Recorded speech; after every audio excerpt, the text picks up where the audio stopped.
Bonjour les élèves, bienvenue au laboratoire de 9e année. Alors aujourd'hui, notre laboratoire portera sur les changements chimiques et les changements physiques. Alors le but de ce laboratoire est de pouvoir différencier entre ces deux changements. Alors pour ce faire, on aura 4 différents protocoles qu'on va faire aujourd'hui. Alors vous aurez besoin de votre laboratoire évidemment, ainsi qu'un stylo pour pouvoir observer toutes vos observations. Avant de commencer le laboratoire, vous allez vous mettre en groupe de 2. Alors, après que vous avez choisi votre partenaire, vous allez vous installer à une station de laboratoire. Alors, avant d'y aller, vous devez vous assurer d'être en bonne mesure de suivre les règles de sécurité. Premièrement, il faut porter un sarrau. Assurez-vous qu'il est bien fermé pour éviter les éclaboussures. Par la suite, vous allez porter vos lunettes de sécurité. Prochainement, vous allez porter des gants de sécurité pour éviter que les substances touchent à vos doigts. Et si vous avez des cheveux longs comme moi, vous allez les attacher pour pas que vos cheveux touchent les substances. Maintenant que vous êtes prêts pour commencer, ça va être une personne par équipe de 2 qui va venir chercher le matériel de laboratoire pour chaque protocole. Alors, le premier protocole qu'on va faire, c'est un mélange du sulfate de cuivre et l'hydroxyde de sodium. Alors, voici le sulfate de cuivre et voici l'hydroxyde de sodium. Alors, pour faire cette expérience, c'est assez simple. Vous aurez besoin d'un becher de 50 ml. Voilà le bécher de 50 ml et voilà le cylindre gradué de 50 ml. Alors, voilà les instruments que vous aurez besoin. Ce que vous allez faire, c'est verser la substance du sulfate de cuivre à l'intérieur du cylindre gradué. Par la suite, le verser dans le bécher.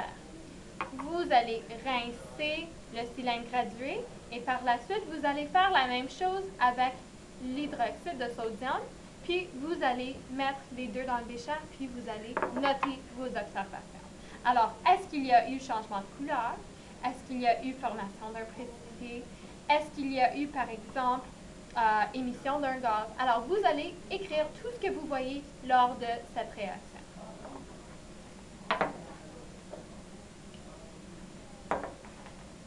Donc, pour le deuxième protocole, c'est un mélange entre l'eau et le sucre. Alors, pour ce faire, vous aurez besoin de la balance, vous aurez besoin du sucre et vous aurez bien sûr besoin de l'eau du robinet qui serait à votre station. Alors, on prend un bécher, ça peut être de 50 ou de 100 ml. Vous allez prendre un cylindre gradué de 100 ml aussi et vous allez utiliser votre contenant de pesée ainsi que la spatule. Alors, ce que vous allez faire, c'est mesurer votre eau dans le cylindre gradué, le verser dans votre bécher. Par la suite, vous allez mesurer le sucre à l'aide de la spatule. Alors, pour s'y faire, après qu'on a calibré notre balance, on prend un peu de sucre dans la spatule et on le verse lentement jusqu'à temps qu'on obtient le nombre de grammes qu'on désire.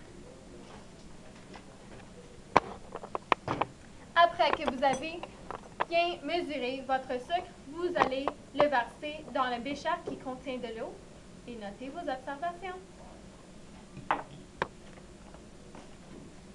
La troisième expérience consiste d'un mélange entre le bicarbonate de soude et le vinaigre. Alors, deux produits communs qu'on a probablement à la maison.